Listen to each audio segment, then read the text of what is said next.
Salut, c'est Trado. Les semaines s'enchaînent et se ressemblent avec des variations et une volatilité excessivement forte. On se retrouve dans 2 minutes pour analyser la semaine de trading qui s'apprête à s'ouvrir. Je vous rappelle que tout ce qui suit est donné à titre purement pédagogique, informatif et qu'il n'y a pas de conseil en investissement dans tout ce qui va suivre. Vous devez vous rapprocher d'un professionnel pour savoir si l'utilisation des CFD à risque limité correspond à votre profil d'investisseur. Alors commençons par le France 40, le France 40 qui est en tendance baissière et on a des supports et des résistances assez proches. La première résistance est là, elle est entre 4647 et 4544.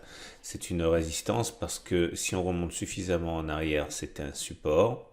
Ce support ayant été cassé, il a normalement changé de polarité en devenant résistance. Et c'est la même logique qui veut que les 4843, 4795 soient également une résistance. Comme vous pouvez le voir, cela a été ici un support. On l'a cassé à la baisse et donc à partir de là, c'est devenu théoriquement une résistance. Alors les supports sont relativement proches également, notamment à 3939, 3781, puis 3644, 3541. Il faut remonter très loin en arrière pour en voir l'origine, ok, mais ils sont bien là, plusieurs années en arrière. D'ailleurs, c'est pour cela qu'on a rebondi légèrement depuis la séance de jeudi. Et si maintenant on descend d'unité de temps et qu'on regarde les données de 4 heures, donc pour les trades intraday, on a bien une tendance qui est baissière. Vous pouvez le voir, les cours sont en dessous d'une moyenne mobile à 50 semaines qui descend, en dessous d'une moyenne mobile à 20, on est en dessous d'une moyenne mobile à 50 périodes qui descend, pardon, et descend en dessous d'une moyenne mobile à 20 périodes qui descend également, données 4 heures. Ceux qui désirent surfer sur la vague de la baisse attendront sans doute qu'un signal apparaisse sur cette résistance des 4647, 4544 ou alors éventuellement sur cette zone des 4843, 4795 pour saisir un signal baissier qui permettrait de surfer à la baisse la tendance en cours. Maintenant, ceux qui envisagent plutôt de rentrer à l'achat attendent sans doute que l'on revienne sur les 3939, 3780 ou 3644, 3641 qui sont des zones de support que l'on trouve en données journalières, donc qui ont la capacité théorique d'inverser la tendance sur les unités inférieures en données 4 heures. Maintenant, je le répète, la tendance elle est baissière sur les données 4 heures. On regarde rapidement le consensus client CMC Market pour le France 40 et on a un consensus plutôt équilibré, 53% de positions acheteuses contre 47% de positions vendeuses. Vous trouverez sur la plateforme le calendrier des événements qui pourraient effectivement impacter l'évolution du France 40. On passe maintenant à l'Allemagne 30, cette Allemagne 30 qui a des supports juste en dessous des pieds à 8838, 8680 et également 8560, 8313. Là encore, il faut remonter très loin dans le passé pour voir à naître ces supports. Regardez, ce support-là date de février 2016 et vous voyez comme il a provoqué une réaction d'orgueil de l'Allemagne 30 sur la séance de jeudi. Au-dessus de nous, nous avons une résistance qui est néanmoins assez éloignée, 11 689, 11 625 dans une tendance baissière puisque nous sommes en dessous de la M50 et de la M20 qui descend. On descend d'unité de temps, regardez les unités 4 heures, celles qui nous intéressent, pour constater que la tendance est baissière aussi, sous la moyenne mobile à 50 périodes, sous la moyenne mobile à 20 périodes. Ceux qui envisagent de se mettre dans le sens de la baisse, dans le sens de la tendance, peuvent effectivement envisager de rentrer. Alors nous avons un support intermédiaire ici qui est intéressant à noter en données 4 heures. Il pourrait jouer un rôle. Il est là, vous voyez, c'était une zone de support qui a été cassée et qui a donc changé de polarité en devenant résistance. Cette zone des 10 171, 10 393 pourrait effectivement jouer un rôle de résistance sur les données 4 heures. Par contre, ceux qui envisagent d'acheter d'acheter contre le sens de la tendance 4 heures doivent savoir effectivement que les 8838, 8680, 8560, 8313 pourraient jouer un rôle d'inversion de tendance si on va dessus, puisque ce sont des supports qui sont nés sur l'unité de temps supérieure et qui pourraient donc inciter des traders à rentrer à l'achat en se se réfugiant sur des supports de plus long terme, à savoir encore une fois des données journalières. Regardez le consensus client CMC Markets pour l'Allemagne 30. Eh bien, il est aussi assez équilibré, mais légèrement plus vendeur qu'acheteur à 55%. On enchaîne avec l'US 30, l'US 30 qui, bien sûr, comme les autres marchés, a été fortement malmené cette semaine. On a néanmoins des supports et des résistances, toujours. Au niveau des résistances sur les unités de temps journalières, on a cette zone des 25 524, 24 700 correspondant à un support qui a été cassé à la baisse et qui a donc changé de polarité en devenant statistiquement résistance. Et on a également un support 20 560, 19 604 qui lui aussi remonte à très longtemps, puisque toute cette zone correspond à des supports divers qui ont été assez nombreux sur la période de janvier 2017 à avril 2017, ici ou encore là. Bref, toute cette zone ici des 20 560, 19 604 correspond à une zone de support qui a été d'ailleurs sollicitée et qui a été préservée.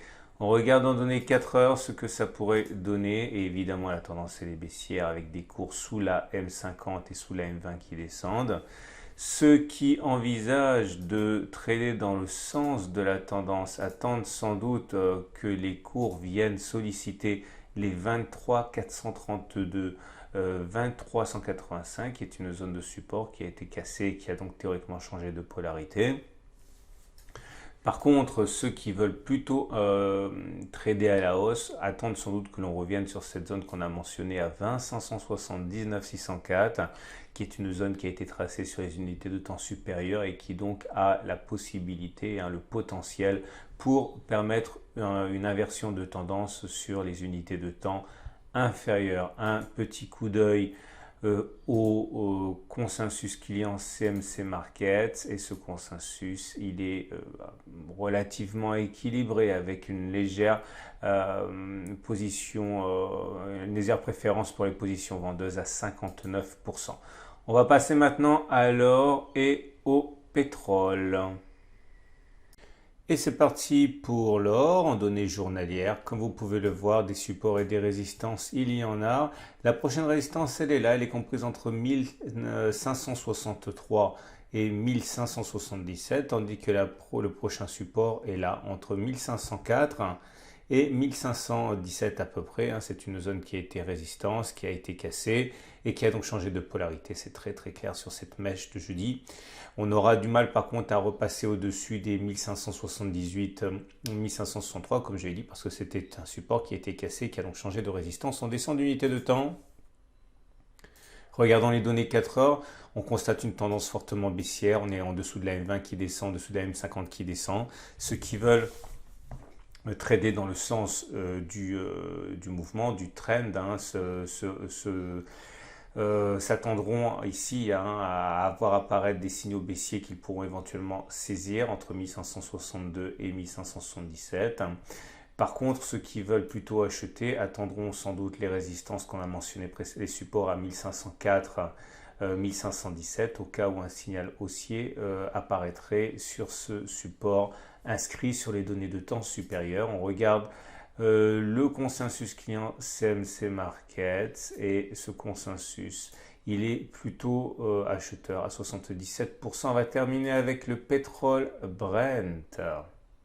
Et on va terminer avec le pétrole Brent. Le pétrole Brent en données journalières, le support le plus immédiat sur lequel nous sommes en train de rebondir est celui des 32,2 $, le baril, 32,80 $ le baril. Juste en dessous, on a d'autres supports ici à 29 30,2 $ et un troisième ici à 27 $ et 27,3 $. Il faut remonter très loin pour voir ces niveaux de prix. Et voilà, ce sont des zones qui ont arrêté l'hémorragie en 15 janvier 2016, 8 février 2016, 23 février 2016. Ouais, ça remonte à très longtemps. Et fort heureusement, il y a cette conjonction de 3 supports pourrait éventuellement faire la différence. Pour l'instant, on voit bien que les cours ont tendance à rebondir sur l'un d'entre eux.